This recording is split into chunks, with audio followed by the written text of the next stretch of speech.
परिवर्तनी एकादशी व्रत कथा। परिवर्तनी एकादशी की व्रत कथा इस प्रकार है। इस कथा को पढ़ने और सुनने से ही हो जाता है सभी पापों का प्रायश्चित। परिवर्तनी एकादशी का व्रत आज रखा जाएगा। मान्यता है कि इस दिन भगवान विष्णु क्षीर सागर में चातुर्मास की निद्रा के दौरान करवट बदलते हैं। इस दिन विष्णु भगवान का व्रत करके विधि विधान से पूजा करने और व्रत कथा का पाठ करने से आपको व्रत का संपूर्ण फल प्राप्त होता है। इस एकादशी को जल झूलनी एकादशी और पद्मा एकादशी भी कहते हैं। आइए आपको बताते हैं परिवर्तनी एकादशी की संपूर्ण व्रत कथा विस्तार से। युधिष्ठिर ने पूछा, केशव, भाद्रपद मास के शुक्ल पक्ष में जो एकादशी होती है उसका क्या नाम है? कौन देवता और कैसी विधि है, यह बताइए।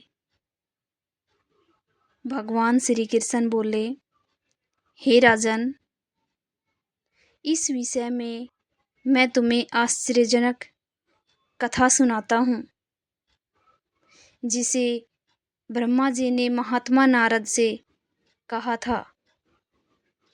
नारद जी ने पूछा, चतुर्मुख, आपको नमस्कार है। मैं भगवान विष्णु की आराधना के लिए आपके मुख से यह सुनना चाहता हूँ कि भाद्र मास के शुक्ल पक्ष में कौन सी एकादशी होती है। ब्रह्मा जी ने कहा, मुनि श्रेष्ठ, तुमने बहुत उत्तम बात पूछी है। क्यों न हो वैष्णव जो ठहरे। भादो के शुक्ल पक्ष की एकादशी पद्मा के नाम से विख्यात है।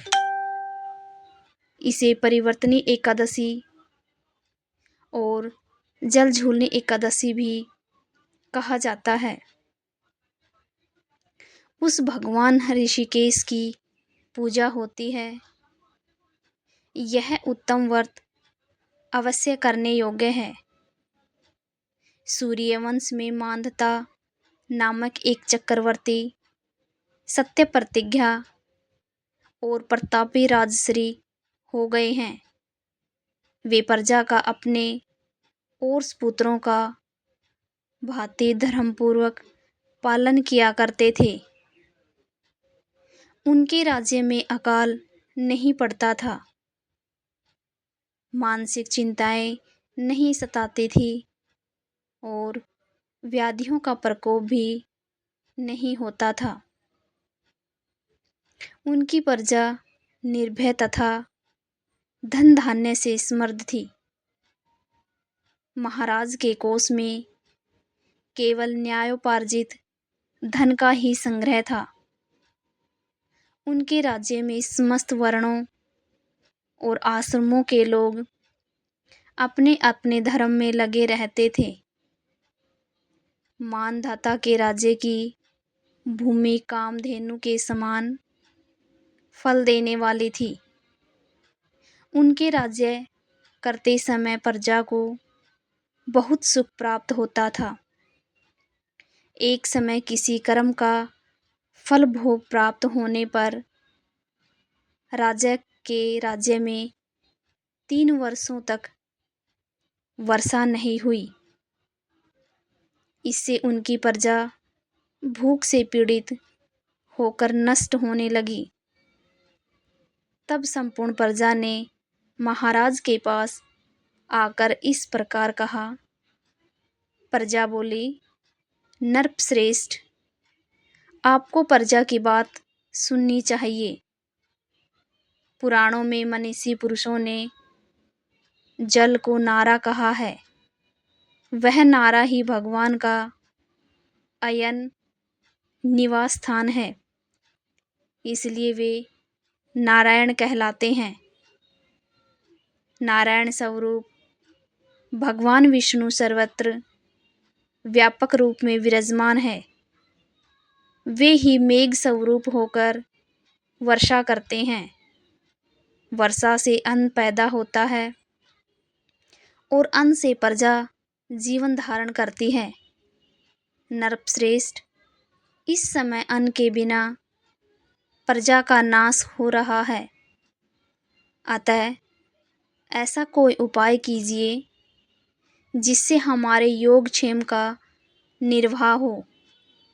राजा ने कहा, आप लोगों का कथन सत्य है, क्योंकि अन्न को ब्रह्म कहा गया है।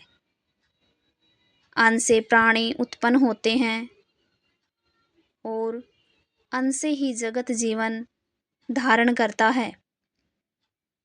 लोक में बहुधा ऐसा सुना जाता है तथा पुराण में भी बहुत विस्तार के साथ ऐसा वर्णन है कि राजाओं के अत्याचार से प्रजा को पीड़ा होती है। किंतु जब मैं बुद्धि से विचार करता हूँ तो मुझे अपना किया हुआ कोई अपराध दिखाई नहीं देता।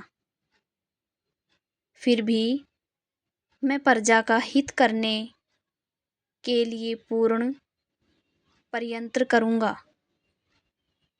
ऐसा निश्चय करके राजा मांधाता इन्हें गिने व्यक्तियों को साथ ले विधाता को प्रणाम करके सघन वन की ओर चल दिए।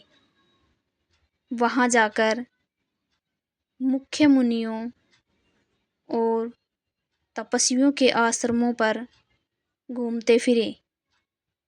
एक दिन उन्हें ब्रह्मपुत्र अकर्य ऋषि का दर्शन हुआ। उन पर दृष्टि पड़ते ही राजा हर्ष में भरकर अपने वाहन से उतर पड़े और इंद्रियों को वश में रखते हुए दोनों हाथ जोड़कर उन्होंने मुनि के चरणों में प्रणाम किया। मुनि ने भी स्वस्ति कहकर राजा का अभिनंदन किया और उनके राज्य के 7 अंगों की कुशल पूछे। राजा ने अपनी कुशल बताकर मुनि के स्वास्थ्य का समाचार पूछा। मुनि ने राजा को आसन और अर्घ दिया। उन्हें ग्रहण करके जब वे मुनि के समीप बैठे तो उन्होंने इनके आगमन का कारण पूछा। तब राजा ने कहा, हे भगवान, मैं धर्मानुकूल प्रणाली से पृथ्वी का पालन कर रहा था, फिर भी मेरे राज्य में वर्षा का अभाव हो गया। इसका क्या कारण है? इस बात को मैं नहीं जानता। ऋषि बोले, हे राजन, यह सब युगों में उत्तम सतयुग है। इसमें सब लोग परमात्मा के चिंतन में लगे रहते हैं तथा इस समय धर्म अपने चारों चरणों से युक्त होता है। इस युग में केवल ब्राह्मण ही तपस्वी होते हैं, दूसरे लोग नहीं। किंतु महाराज, तुम्हारे राज्य में यह शूद्र तपस्या करता है, इसी कारण मेघ पानी नहीं बरसाते। तुम इसके प्रतिकार का यत्न करो, जिससे यह अनावृष्टि का दोष शांत हो जाए। राजा ने कहा, मुनिवर, एक तो यह तपस्या में लगा है, दूसरे निरपराध है, अतः मैं इसका अनिष्ट कैसे करूँगा? आप उक्त दोष को शांत करने वाले किसी धर्म का उपदेश कीजिए। ऋषि बोले, हे राजन, यदि ऐसी बात है तो एकादशी का व्रत करो। भाद्रपद मास के शुक्ल पक्ष में जो पद्मा नाम से विख्यात एकादशी होती है, उसके व्रत के प्रभाव से निश्चय ही उत्तम वृष्टि होगी।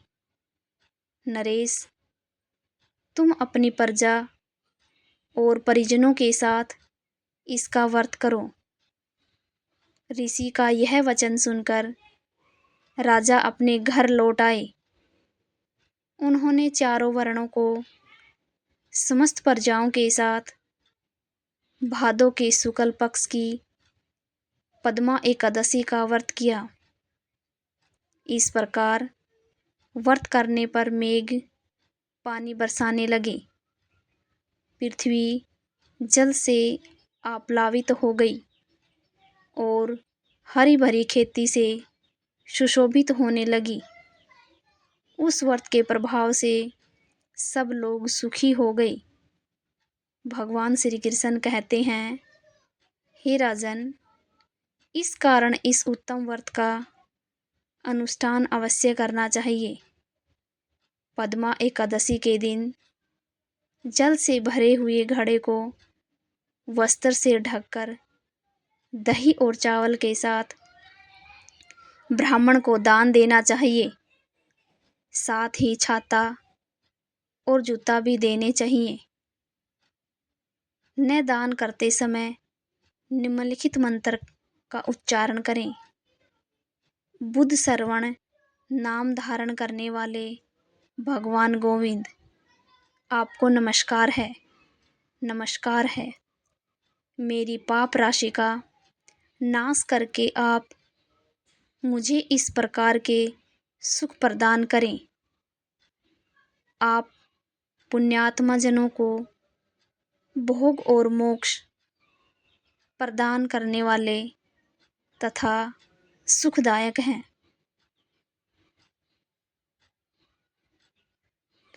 हे राजन, इसके पढ़ने और सुनने से मनुष्य सब पापों से मुक्त हो जाता है।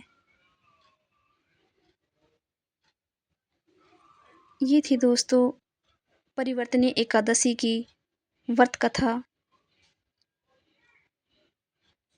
कहानी को अंत तक सुनने के लिए आप सभी को बहुत बहुत धन्यवाद।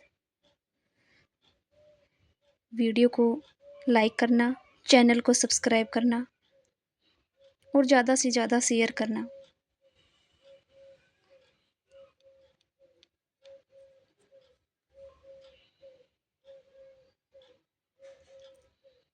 धन्यवाद दोस्तों।